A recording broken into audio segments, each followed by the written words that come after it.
صدر ٹرمپ کی تقریر میں جو اہم خصوصی باتیں تھیں، سب سے بڑھ کر کہ وہ اس دنیا میں امن قائم کرنا چاہتے ہیں اور وہ امن پسند ہے،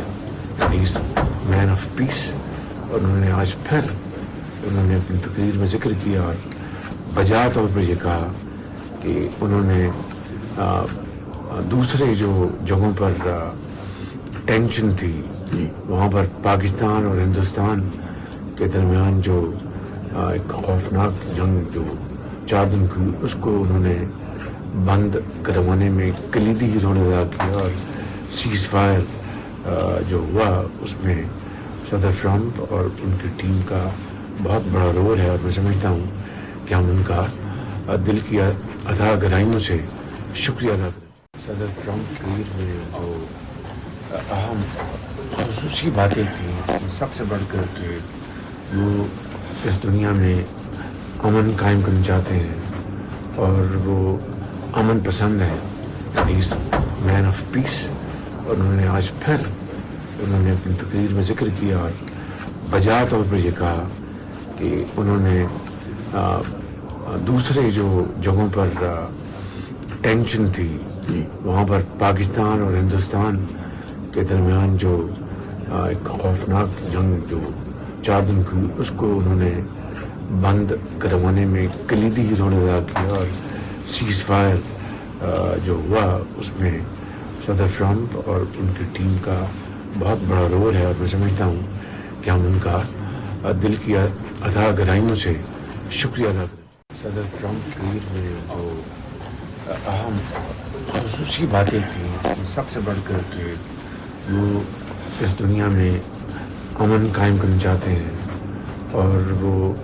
امن پسند ہے، مین آف پیس۔ اور انہوں نے آج پھر اپنی تقریر میں ذکر کیا اور بجا طور پر یہ کہا کہ انہوں نے دوسرے جو جگہوں پر ٹینشن تھی، وہاں پر پاکستان اور ہندوستان کے درمیان جو ایک خوفناک جنگ جو 4 دن کی، اس کو انہوں نے بند کروانے میں کلیدی رول ادا کیا، اور سیز فائر جو ہوا اس میں صدر ٹرمپ اور ان کی ٹیم کا بہت بڑا رول ہے، اور میں سمجھتا ہوں کہ ہم ان کا دل کی عطا گرائیوں سے شکریہ ادا کریں۔ صدر ٹرمپ کی تقریر میں جو اہم خصوصی باتیں تھیں، سب سے بڑھ کر کہ وہ اس دنیا میں امن قائم کرنا چاہتے ہیں اور وہ امن پسند ہے، مین آف پیس۔ اور انہوں نے آج پھر اپنی تقریر میں ذکر کیا اور بجا طور پر یہ کہا کہ انہوں نے دوسرے جو جگہوں پر ٹینشن تھی، وہاں پر پاکستان اور ہندوستان کے درمیان جو ایک خوفناک جنگ جو 4 دن کی، اس کو انہوں نے بند کروانے میں کلیدی رول ادا کیا، اور سیز فائر جو ہوا اس میں صدر ٹرمپ اور ان کی ٹیم کا بہت بڑا رول ہے، اور میں سمجھتا ہوں کہ ہم ان کا دل کی عطا گرائیوں سے شکریہ ادا کریں۔